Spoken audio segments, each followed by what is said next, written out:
Good evening, everyone.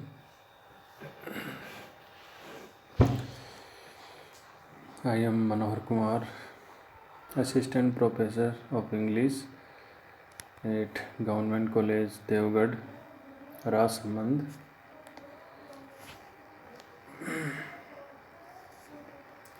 Today,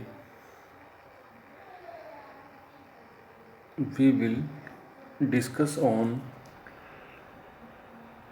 the poem "The Night of the Scorpion" by Nissim Ezekiel. First of all,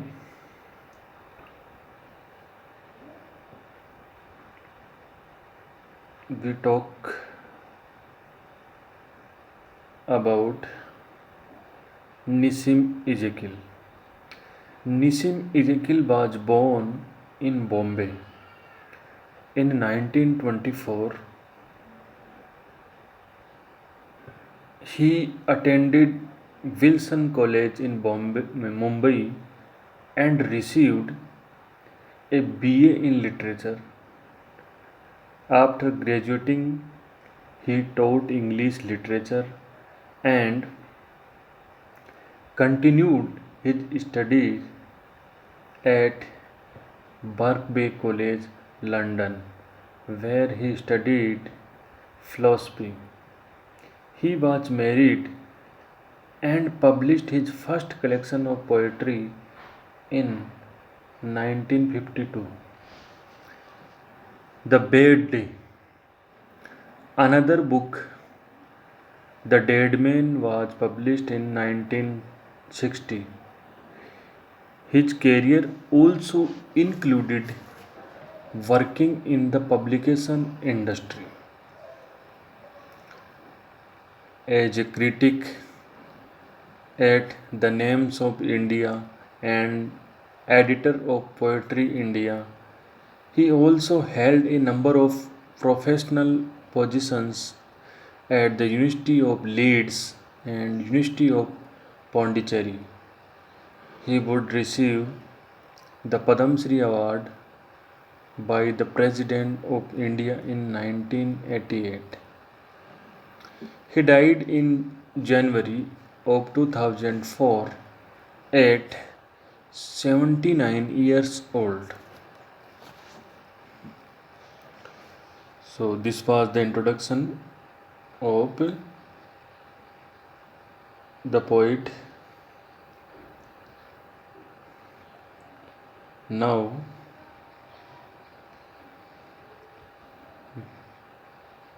we start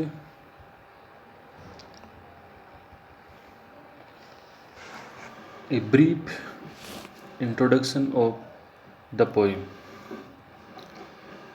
The Night of the Scorpion is a 8 stanza poem, each stanza of which contains between 3 and 18 lines. This is one of Edgill's first poems. It was first anthologized in Collected Poems, which written during 1952 to 1988. The poem is free verse, means the poem has no rhyme scheme.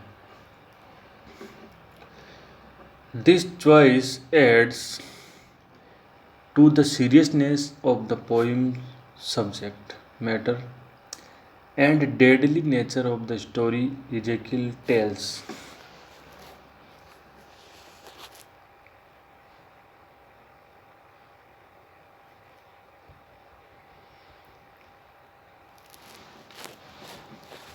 The Night of the Scorpion is the story of one night in which the mother of the speaker is stung by a poisonous scorpion. She suffers for 20 hours while peasants, holy men, and her husband attempt to heal her. They try curses, blessings, prayers, herbs, and all forms of ancient medicine that are not practiced in most of the modern world. Their efforts are in vain. A sense of otherworldliness is created by the beliefs and practices of these peasants in comparison to the world in which the reader is existing. A barrier is put up. This barrier is torn down as the poem concludes and the reader realizes how similar they are to the characters in the poem, united by their common humanity.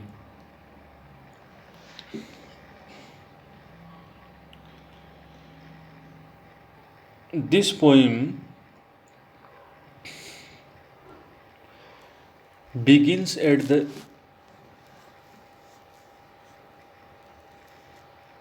beginning with the speaker starting the story of how his mother was stung by a scorpion. Ezekiel does not use unnecessary phrasing or extra words. He gets right to the point. He describes how the scorpion had been driven inside by steady rain and has decided to hide beneath a shake of rice. This first stanza is only 4 lines, a choice Ezekiel makes to urge the story forward. A quick succession of stanzas allows for the poem to flow faster. The second stanza proceeds in the same way but this time with only 3 lines. In this stanza, Ezekiel's speaker describes the action of the scorpion. He portrays the creatures as being purposefully diabolical, a thought that will directly relate to the beliefs and actions of those that attend the speaker's mother. The scorpion moves quickly before anyone can do anything. He parts with his poison and runs back outside to risk the weather again. Throughout this piece, Ezekiel makes a number of language choices that continues to reference the movements and parts of different insects. These descriptors are very prevalent in the third stanza. He described the actions of the peasants as being like swarms of flies. They buzzed God's name in a hope to paralyze the evil one. The image that Ezekiel creates here is clear. The reader can easily visualize a swarm of people coming down on the speaker's mother, all with good intentions, but perhaps so numerous that no one can do anything that would help. They are all devoted to the same purpose, praying in the hope of saving the mother.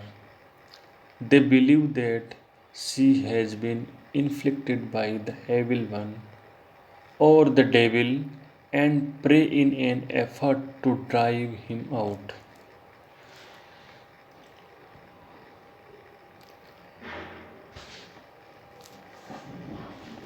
The lines are important for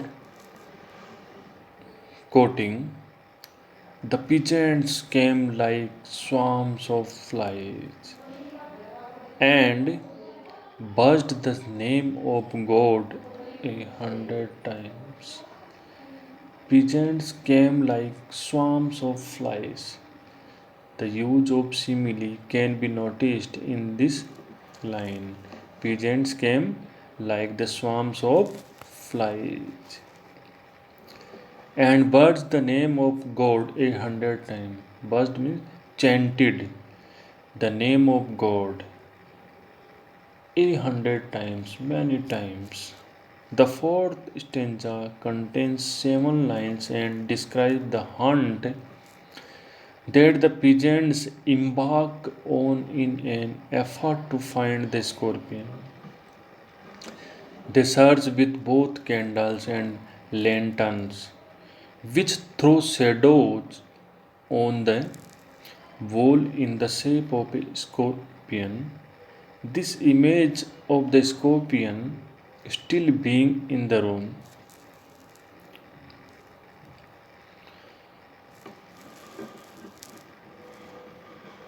help set the scene for the next lines as the peasant struggle to help the mother.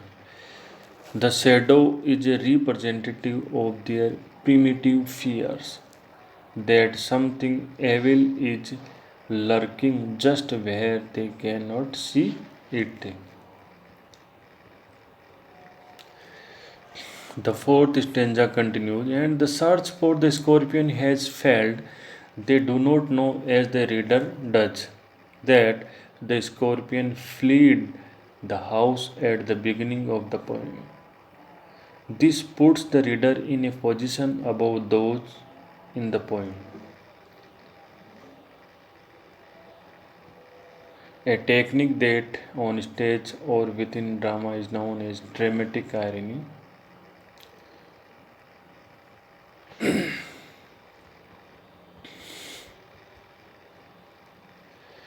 The peasants say that with every moment that the scorpion made his poison moved in mother's blood. This gives the reader the sense that they believe if they are able to capture and kill the scorpion, the mother will be cured.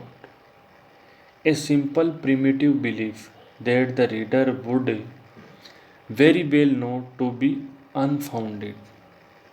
Once again, elevating the reader's position above that of the peasants.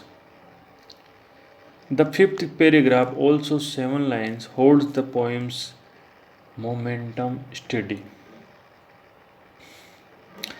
The peasants wish the scorpion to be stilled but offer a bit of consolation for the mother.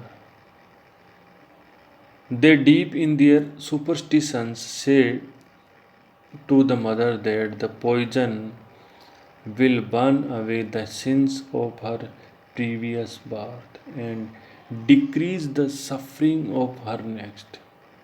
This is a reference to the traditional Hindu belief of reincarnation. Due to their lowly social status, it was believed that the mother must have committed some kind of grievous sin to be condemned to this life, and that perhaps this suffering she is going through will improve her chances of being reincarnated into a higher position in her next life. The stanza continues into the next, in which the speaker continues relying the words of the pigeon. They wish that the pain the mother is experiencing will purify her flesh. The pigeons have given up their search for the scorpion and are now sitting around the mother with her at the center of a circle. The speaker describes each pigeon's as wearing a face that is peaceful with understanding. The next 2 lines allow for quick progression of time. Ezekiel lists a number of developments and additions to the story.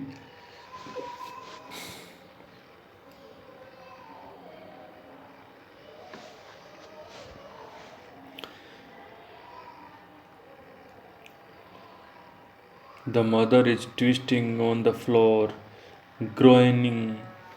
Groaning means crying into the mat.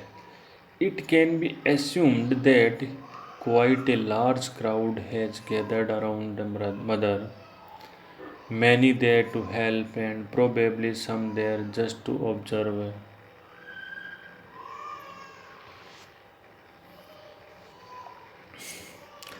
At this point in the story, the father is introduced into the poem. He is described as being a very sensible man, the father of the speaker, rational and a skeptic, most likely doubtful of the beliefs of the peasants. At this moment, though he is desperate, Ezekiel's speaker describes his father as trying. His father has forgotten his reason and is trying everything he can think of in an effort to save his wife. While the reader may have felt some distance from the characters at the point, the father's desperation feels real and acute.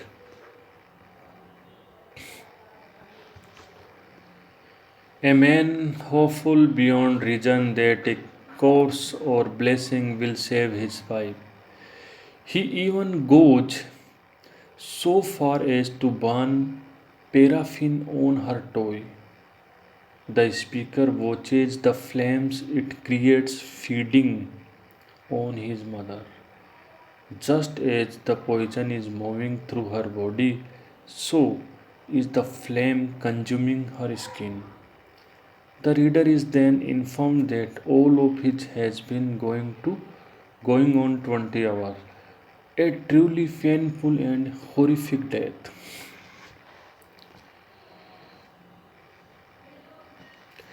Throughout this poem, a number of different remedies are tried in an attempt to save the mother from what the reader can infer. None of them help. Some of these practices will surely seem absurd to a modern reader.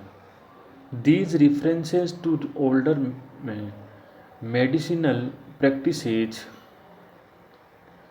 put distance between the reader and the speaker, especially in the final line of the seventh stanza, in which a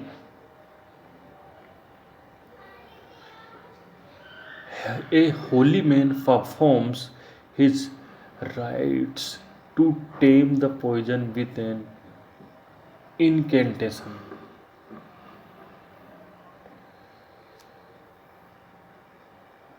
My mother only said, "Thank God the scorpion picked on me and spared my children."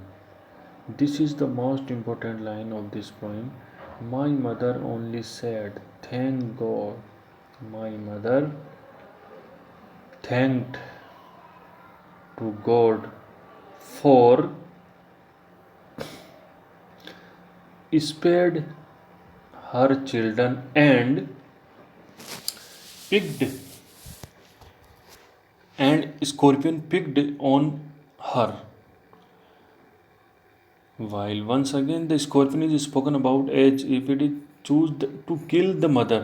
The mother's dedication and pure love for her children breaches the gap between the characters in the poem and any reader.